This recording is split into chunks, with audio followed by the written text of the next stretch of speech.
తిరుపతిలో వేగా jewellers exhibition and sale. హిరణ్య bridal collection grand launch July 4th, 5th, Hotel Kansas, Tirupati.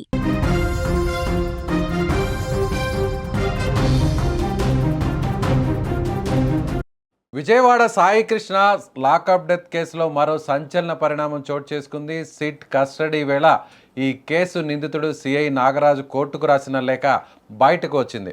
అందులో తాను నిర్దోషిని అని పేర్కొంటూ ప్రత్యేక దర్యాప్తు బృందంపై సంచలన ఆరోపణలకు దిగాడు. సాయికృష్ణ కేసులో తాను పూర్తిగా నిర్దోషిని అని నాగరాజు విజయవాడ కోర్టుకు రాసిన లేఖలో స్పష్టం చేశారు. అయితే ప్రత్యేక దర్యాప్తు బృందం తనను ఇరికించేందుకు ప్రయత్నిస్తుందని ఆరోపించాడు. అంతేకాదు తనను బెదిరించి భయభ్రాంతులకు గురి చేసి నేరం ఒప్పించాలని చూస్తున్నారని, అందుకే కస్టడీకి కోరిందని అంటున్నారు సిఐ నాగరాజు. సాయికృష్ణ కేసులో తనను సిట్ కస్టడీకి ఇవ్వాల్సిన అవసరం ఏమాత్రం లేదని, కేవలం కేసులో ఇరికించేందుకు సిట్ ఈ డ్రామా ఆడుతుందని నేరుగా కోర్టుకు రాసినటువంటి లేఖలో పేర్కొన్నారు.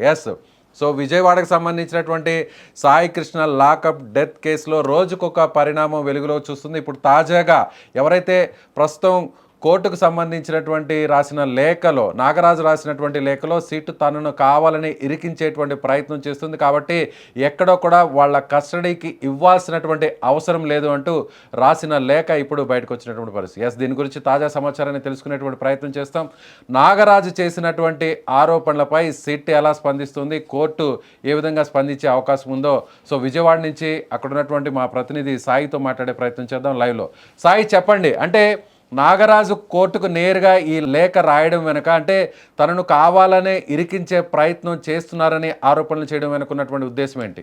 యాక్చువల్గా ఈ లెటర్ రాసింది 2 రోజుల క్రితం, బట్ లెటర్ బయటకు వచ్చింది మాత్రం ఇవాళ. కానీ ఈ పరిణామాల నేపథ్యంలో కోర్టు కూడా దీన్ని చదివిన తర్వాత ఫైనల్ గా ఇచ్చిన ఏదైతే పోలీస్ కస్టడీ కోరిందో 14 రోజులు, దాన్ని 8 రోజులకి కోర్టు కుదించింది. 8 రోజులు కూడా ఈ రోజు నుంచి మొదలవుతుంది. అంటే జూలై 3వ తారీఖు నుంచి జూలై 10వ తారీఖు వరకు కూడా సస్పెండెడ్ సిఐ నాగరాజుని రాజమండ్రి సెంట్రల్ జైల్లో లాయర్ సమక్షంలోనే విచారణ చేయమని చెప్పి కోర్టు కూడా ఆర్డర్ ఇచ్చింది. ఈ నేపథ్యంలో నాగరాజు ఏదైతే కోర్టుకి విన్నవించుకున్నారో దాన్ని కొంతమేర మాత్రమే కోర్టు పరిగణలో తీసుకుంది. దాంతో లాయర్ సమక్షంలో ఈ రోజు నుంచి పోలీస్ కస్టడీకి మొత్తం నాగరాజు ఎపిసోడ్ మొత్తం వెళ్ళబోతోంది. ఈ రోజు నుంచి 10వ తారీఖు వరకు, అంటే దాదాపు 8 రోజుల పాటు పోలీస్ కస్టడీలో విచారించబోతున్నారు. మొదటి నుంచి నాగరాజు చెప్తుంది ఒకటి, ఈ కేసులో తను నిర్దోషి అని మొదటి నుంచి చెప్తూ ఉన్నాడు. ముఖ్యంగా ఈ కేసులో కేసు అయినా తనని ఇరికిస్తున్నారు, ప్రాణహాని కూడా ఉంది అంటూ కూడా నాగరాజు ఆరోపించడం ఇక్కడ సెన్సేషన్ గా మారింది. ఎందుకంటే తిట్టించిన రిపోర్ట్ లో క్లియర్ గా సాయికృష్ణ కస్టోడియల్ డెత్ అని రాశారు, క్లియర్ గా మెన్షన్ చేశారు. డెత్ అని రాసిన తర్వాత కూడా ఈ కేసులో తనని ఇరికిస్తున్నారు అంటున్నారు. పోలీస్ స్టేషన్ మొత్తానికి హౌస్ ఆఫీసర్ గా ఉన్నది నాగరాజు మాత్రమే. నాగరాజు చేతికి మేము అప్పచెప్పాము సాయికృష్ణ అని చెప్పింది కూడా టాస్క్ ఫోర్స్ కార్యాలయం నుంచి. ఈ వివరాలన్నీ తీసుకున్న తర్వాతే సిట్ ఫైనల్ గా రిమాండ్ రిపోర్ట్ లో మొత్తం మెన్షన్ చేసింది. అయితే దాన్ని పూర్తిగా పోలీస్ కస్టడీకి ఇవ్వద్దు అంటూ కూడా నాగరాజు పదే విజ్ఞప్తి చేస్తున్నారు.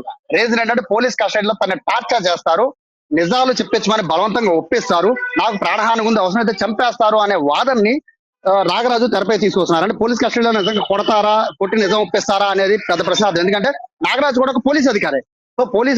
పోలీస్ అధికారుల పైన ఇట్లా వ్యాఖ్యలు చేయడం అనేది కాస్త అనుమానించదగ్గ విషయమే. ఎందుకంటే పోలీస్ కస్టడీలో నిజాలు రాబట్టడం కోసం మాత్రమే పోలీస్ కస్టడీ అడుగుతారు. జ్యుడిషియల్ కస్టడీ, పోలీస్ కస్టడీ అడిగేదాని ప్రధాన రీజన్ ఏంటంటే ఏదైనా విచారణలో నిజాలు చెప్పకపోతే మాత్రమే పోలీస్ కస్టడీ, జైల్లో ఉన్నా లేదా ఒకవేళ కనుక వేరే అంటే అనారోగ్యం హాస్పిటల్లో ఉన్నా కూడా పోలీస్ కస్టడీ అడిగారంటే పోలీసులు వాళ్ళని తీసుకొని అసలు ఏం జరిగింది అని అఫీషియల్ గా ఎంక్వైరీ చేసేదాన్ని పోలీస్ కస్టడీ అంటారు. బట్ ఆ పోలీస్ కస్టడీ నిజం చెప్పించే చాలా రకాలుగా ఉంటాయి. ఆ చాలా రకాల్లోనే నన్ను చిత్రహింసలు పెడతారు అనేది నాగరాజు చెప్తున్నాడు. ఫైనల్ గా అయితే కోర్టు చెప్తుంది ఏంటి అంటే నాగరాజుని పోలీస్ కస్టడీకి ఇస్తాం, బట్ అది లాయర్ల సమక్షంలోనే వీడియో రికార్డు, ఆడియో రికార్డుతో మాత్రమే ఇస్తామని చెప్పి కోర్టు చెప్పింది. ఈ రోజు నుంచి మొదలు కాబోతుంది. 10 రోజుల పాటు కూడా నాగరాజు పోలీస్ కస్టడీలో ఉండబోతున్నాడు. ఇప్పటికైనా ఏమైనా ఆధారాలు సంపాదిస్తారా అనేది చూడాలి. ఎందుకంటే సీసీ ఫుటేజ్ ఒక్కటి మాత్రమే ఇందులో కీలకమైన ఆధారంగా ఉంది. హార్డ్ డిస్క్లు అయితే ఇప్పుడు పూర్తిగా మాయమైపోయాయి, కొత్త హార్డ్ డిస్క్లు తీసుకొచ్చి పెట్టారు.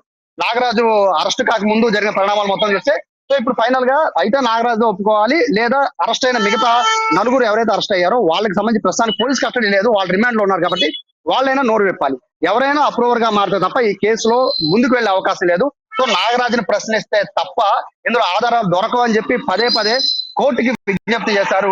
ఆ నేపథ్యంలోనే ఈ రోజు సాయి సిఏ నాగరాజు ఈ విధంగా కోర్టుకి లేఖ రాయడం వెనుక, అంటే కేసు కాస్త తనకు వ్యతిరేకంగా మారుతుంది, ఇప్పటికే సిట్ సేకరించినటువంటి ఆధారాలని కూడా తనకు వ్యతిరేకంగా మారాయి అనేటువంటి ఉద్దేశంతోనే ఈ లేఖ రాశారనుకోవచ్చా? అంటే నేరుగా తనకు ప్రాణహాని ఉంది, కావాలని సిట్ ఇరికిస్తుంది అని చెప్పడం వెనక చూస్తే కేసు కాస్త టైట్గా మారుతుంది అనుకోవచ్చా, తనకు వ్యతిరేకంగా మారింది అనుకోవచ్చా? బేసిక్గా ఇక్కడ ఒకటేంటంటే సాధారణ ప్రజలకి ఇన్ని రూల్స్ ఉంటాయని తెలియదు. సస్పెండ్ అయిన నాగరాజు పోలీస్ అధికారి కాబట్టి లాలో ఎటువంటి అవకాశాలు ఉన్నాయో అతనికి క్షుణ్ణంగా తెలుసు కాబట్టి అతను వీడియో కాన్ఫరెన్స్ ద్వారానే మొన్న ఏదైతే జ్యుడిషియల్ కస్టడీకి పోలీస్ కస్టడీకి ఇచ్చిందో కోర్టు, ఆ రోజు కూడా అతను వీడియో కాన్ఫరెన్స్ ద్వారా మాత్రమే హాజరయ్యారు. సో దాని తర్వాత ఆయన ఒక లేఖ రాశారు. అంటే సామాన్య ప్రజలకు తెలియకపోవచ్చు, బట్ నాగరాజుకి క్లియర్ గా తెలుసు ఎలా రాస్తే కోర్టు నుంచి ఎలా స్పందన వస్తుంది అనేది తనకు కాస్త ఐడియా ఉండే అవకాశం ఉంటుంది. పోలీస్ ఆఫీసర్ గా చేశాడు కాబట్టి ఆ నేపథ్యంలోనే ఒకటి మీడియా అటెన్షన్ అన్నా కోరుకోవాలి, లేదా నిజంగా తనకు ప్రాణహాని ఉందని అతను నమ్మి అతను రాసి ఉండాలి. సో రెండు అంశాలు అయితే చాలా క్లియర్ గా ఉన్నాయి. బట్ లేఖ రాయడం అనేది ఇదేం కొత్త ఏం కాదు. చాలా మంది రిమాండ్ ఖైదీలుగా ఉన్న వాళ్ళకి అవకాశం వెసులుబాటు అయితే ఉంది. కోర్టుకి తాము ఏదైనా వినియోగించుకుంటాం, అది లాయర్ ద్వారా వాళ్ళు వినియోగించుకునే అవకాశం అయితే సాధారణంగా ఉంటుంది. ఈ కేసులో కూడా నాగరాజ్ చేసిన ప్రయత్నం అదే, తనని రిమాండ్ కి ఎక్కడా కూడా అధ్యక్షుడు చూపించిన పరిస్థితిలో, కానీ పోలీస్ కస్టడీకి మాత్రం అతను వద్దంటున్నాడు అంటేనే ఇక్కడ కాస్త అనుమానాలు తలెత్తున్నాయి. ఎందుకంటే నిజాలు రాబట్టాలంటే పోలీస్ కస్టడీ చాలా ఇంపార్టెంట్ అనేది ఇప్పటి నుంచి కాదు, చాలా కేసుల్లో బయటపడింది. కనీసం ఒక్క ఆధారాన్ని సంపాదించే అవకాశం ఉంటుంది అనేది పోలీసులు భావిస్తుంటారు, ముఖ్యంగా సిట్ భావిస్తుంటారు. కాబట్టి సిట్ అధికారులు ఇప్పటికే రాజమండ్రి చేరుకున్నారు.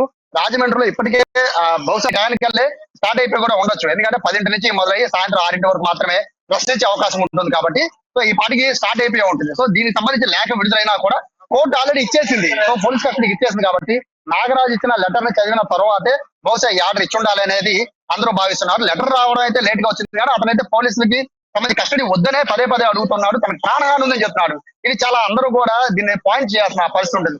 ఎందుకంటే నాగరాజుని ప్రాణాపాయం ఉంటుంది, నాగరాజుని హత్య చేయాలి, లేదా నాగరాజుని అంతమంది చేస్తున్న ఎవరికి ఉంటుంది అనే పాయింట్ ఇక్కడ ఇంపార్టెంట్. ఎందుకంటే అసలు సాయి కృష్ణకి సంబంధించి కేసులో సంబంధం లేదు అంటున్న నాగరాజుకి ఎందుకు ప్రాణాపాయం ఉంటుంది? దీని వెనకాల ఏమన్నా పెద్ద కథ ఉందా, లేకపోతే పెద్ద సూత్రధారులు ఉన్నారా అనేది ఆ కోణంలో కూడా ఖచ్చితంగా విచారణ చేయాలి. ప్రస్తుతానికైతే ఈ పార్టీకైతే సిట్ విచారణ స్టార్ట్ అయిపోయి ఉండొచ్చు. 10వ తారీఖు వరకు మాత్రం ఇంకొక విషయం కూడా, గత కొన్ని రోజుల నుంచి కూడా ఇతర రాజకీయ పక్షాలు కానీ, అలాగే ఎవరైతే సాయి కృష్ణకు సంబంధించినటువంటి తల్లి కానీ, సో సిబిఐకి కేసును అప్పగించాలి అనేటువంటి ఒక డిమాండ్ కూడా ఇస్తుంది. సో ఆల్రెడీ సిట్ కూడా కోర్టుకు సమర్పించినటువంటి పిటిషన్లో కూడా అడిషనల్గా ఒక పిటిషన్ కూడా వేయడం జరిగింది. అంటే సిబిఐకి కేసును అప్పగించేటువంటి ఆలోచన కూడా చేయాలనేటువంటి పరిస్థితి కూడా కనిపిస్తుంది. ఒక రకంగా ఇప్పుడు సిఐ నాగరాజు తనకు ప్రాణహాని ఉంది అనేటువంటి విషయాన్ని లేఖ ద్వారా కోర్టుకి తెలియజేయడం ద్వారా, సో ఇప్పుడు ఆ దిశగా సిబిఐకి ఏమైనా అప్పగించేటువంటి అవకాశాలు ఏమైనా కనిపిస్తున్నాయి అనుకోవచ్చా?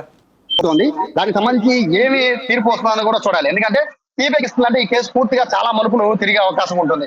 బట్ సిబిఐకి ఇస్తారా లేదా అనేది దానికి సంబంధించిన విచారణ చాలా లాంగ్ ప్రాసెస్. విచారణకు సంబంధించి సిట్ అధికారులు కనుక ఏమీ తేల్చలేకపోతే కనుక ఏమీ తేల్చలేని పరిస్థితుల్లో ఉన్నారు కాబట్టి దీన్ని బలంగా వాదించే అవకాశం సాయి కృష్ణ తరఫు బంధువులకి గట్టిగా ఉంటుంది కోర్టులో. ఎందుకంటే సిట్ ఇచ్చారు, సిట్ ఇచ్చిన తర్వాత ఏం కదలలేదు, సో మనకు న్యాయం జరగట్లేదు కాబట్టి సిబిఐకి ఇవ్వండి అని అడిగే అవకాశం ఉంటుంది. బట్ సిబిఐ అనేది ఒక్కగా అందరిని అరెస్ట్ చేసుకుంటూ వస్తుంది, సాక్ష్యాధారాలను సాధ్యమంతో సేకరిస్తూ ఉంటుంది. కాబట్టి ముందు కోర్టు అయితే సిట్ ఇచ్చిన అంశాలను పరిగణనలో తీసుకున్న తర్వాత సిట్ ఏమి చేయలేకపోతుందని భావిస్తే మాత్రం ఖచ్చితంగా సిబిఐకి ఇచ్చే అవకాశం అయితే కనబడుతుంది. దీనికి సంబంధించిన విచారణ అయితే బహుశా ఈ నెల 14వ తారీఖు అనుకుంటా వాయిదా పడినట్టుంది. 14వ తారీఖున హేబియస్ కార్పస్ తో పాటు ఇది కూడా పెండింగ్ లో ఉన్నట్టుగా తెలుస్తున్నా అనేది ఈ కేసులో చాలా ఇంట్రెస్టింగ్ గా కష్టపడి డెత్ అని కన్ఫర్మ్ చేశారు, కానీ బాడీ ఎంతవరకు దొరకల. ఆ బాడీ దొరికే ప్రయత్నంలో ఇప్పటికే దాదాపు 5 వరకు అరెస్ట్ చేసి ఉంచారు. కీలకమైన నాగరాజ్ కి బాగా క్లోజ్ ఫ్రెండ్ అయిన మరొక వ్యక్తి ఉన్నారు, అతను ఇంతవరకు అరెస్ట్ చూపించబడ్డ. అరెస్ట్ చేశారా లేదో కూడా తెలియదు, కానీ అతని నుంచి కూడా కొంత ఇన్ఫర్మేషన్ లాగుతాడు, కొంత సమాచారం వస్తున్నారు. ఇవన్నీ కూడా సమాచారాలు మాత్రమే. ఏదైనా ఈ కేసు అయితే దేశంలోనే సెన్సేషన్ కేసుగా మారే అవకాశం ఉంది. ఈ 8 రోజుల తర్వాత, అంటే జూలై 10వ తారీఖు తర్వాత సిట్ ఏదైతే పోలీస్ కస్టడీలో నాగరాజ్ చెప్పే ఏ విషయాలు అయితే ఉంటాయో అవి కోర్టుకు చూపిస్తుంది. కాబట్టి అవి ఏ విషయాలు అనేది చాలా ఇంపార్టెంట్ గా మారే అవకాశం ఉంది. ఒకవేళ ఏమి నోరు వెప్పకపోతే మాత్రం మళ్ళీ కస్టడీ పొడిగించమని అడిగే అవకాశం అయితే కనబడుతోంది. విజయ్, ఎన్ని రోజుల పాటు నాగరాజుని విచారించేటువంటి అవకాశం ఉంది? అలాగే విచారణ క్రమంలో భాగంగా ఆడియో వీడియో రికార్డింగ్ కూడా చేయాలని కోర్టు డైరెక్షన్ కూడా ఇచ్చింది. కాబట్టి దీనికి సంబంధించినటువంటి అప్డేట్ ఏంటి? వాళ్ళ నుంచి జూలై 10వ తారీఖు వరకు 8 రోజుల పాటు పొద్దున 10 గంటల నుంచి సాయంత్రం 6 గంటల వరకు లాయర్ల సమక్షంలో, సీసీ కెమెరాల సమక్షంలో ఆడియో వీడియో రికార్డులతో మొత్తం ఈ పోలీస్ కస్టడీ మొత్తం కూడా మొత్తం చేయాలని చెప్పి కోర్టు చెప్పింది. సో ఈ నేపథ్యంలో ఈ 10 రోజులు, ఈ 8 రోజులు చాలా కీలకంగా మారే అవకాశం ఉంది. ఎందుకంటే సిట్ నాగరాజు ఇస్తున్న తరువాత విచారిస్తే ఆ విచారణలో నాగరాజు అని చెప్పి స్వయంగా చెప్పింది. గారు ఎందుకంటే జనరల్ గా లాయర్ లేని పక్షంలో లేదా లేని పక్షంలో అడిగే విచారణ వేరుగా ఉండొచ్చు అని చాలా మంది భావిస్తుంటారు. కాబట్టి ఇప్పుడు అందరి ముందే అన్ని ఆధారాలు, సాక్ష్యాలు, వీడియో ఫుటేజ్ ఉంటుంది. కాబట్టి నాగరాజు ఏం చెప్తాడు, నాగరాజు నోరు మెదుపుతాడా, ఇదే ఏదైతే ఆయనకి చెప్తున్నా మొదటి నుంచి ఈ కేసు ఆ సంబంధం లేదని మొదటి నుంచి చెప్తున్నాడో అదే వాదన కొనసాగిస్తాడా అనేది చూడాలి. ఒకవేళ కనుక అదే చెప్తే మాత్రం అవకాశం అయితే ఉంది, దీన్ని పొడిగించమని కోర్టుని మళ్ళీ రిక్వెస్ట్ చేసే అవకాశం 10వ తారీఖు కూడా ఉండే అవకాశం ఉంది. అది సిట్ నిర్ణయం ఫైనల్, వాళ్ళు కావాలంటే అడుగుతారు లేదు. బట్ 8వ రోజు మాత్రం నాగరాజుని రాజమండ్రి సెంట్రల్ జైల్లో విచారణ ప్రారంభం అయిపోయింది ఈ రోజు నుంచి. Yes right Sai, thank you. So ఇది విజయవాడ నుంచి మా ప్రతినిధి సాయి చెప్తున్నారు ప్రకారం ప్రస్తుతం అయితే ఎవరైతే సిఐ నాగరాజు కోర్టుకు రాసినటువంటి లేఖ, కోర్టు ఆల్రెడీ తీర్పు ఇచ్చేదానికి ముందు రాసినటువంటి లేఖగా దీన్ని భావించవచ్చు. అయితే ఇది ఆలస్యంగా వెలుగులోకి వచ్చింది. కానీ ఈ లేఖను తీసుకున్న తర్వాత, లేఖను చదివిన తర్వాతే కోర్టు ఆల్రెడీ దీనికి సంబంధించినటువంటి కస్టడీకి సంబంధించినటువంటి తీర్పు ఇచ్చింది. ప్రస్తుతం రాజమండ్రిలో సిట్ అధికారులు కస్టడీ కూడా తీసుకొని ఆల్రెడీ వాళ్ళకి సంబంధించినటువంటి న్యాయవాదుల సమక్షంలోనే విచారణ జరుగుతున్నట్టుగా తెలుస్తుంది. సో చూడాలి నాగరాజు ఇప్పుడు ఏ విధంగా సహకరిస్తాడు ఈ విచారణకి. సో సిట్ అధికారులు కూడా నాగరాజుని ఏ విధంగా తమ దగ్గర ఉన్నటువంటి ఇన్ఫర్మేషన్తో మొత్తం కూపీ లాగేటువంటి ప్రయత్నం చేస్తారనేది ఇప్పుడు అందరూ కూడా ఆసక్తిగా ఎదురు చూస్తున్నటువంటి పరిస్థితి. చూడాలి రాబోయే రోజుల్లో ఈ కేసు ఏ విధంగా మలుపు తిరుగుతుందో, ముఖ్యంగా సో సాయి కృష్ణకు సంబంధించినటువంటి లాకప్ డెత్ కేసు ఎలాంటి సంచలనంగా మారుతుందో ప్రత్యేకంగా చెప్పాల్సిన అవసరం లేదు. Thank you so much.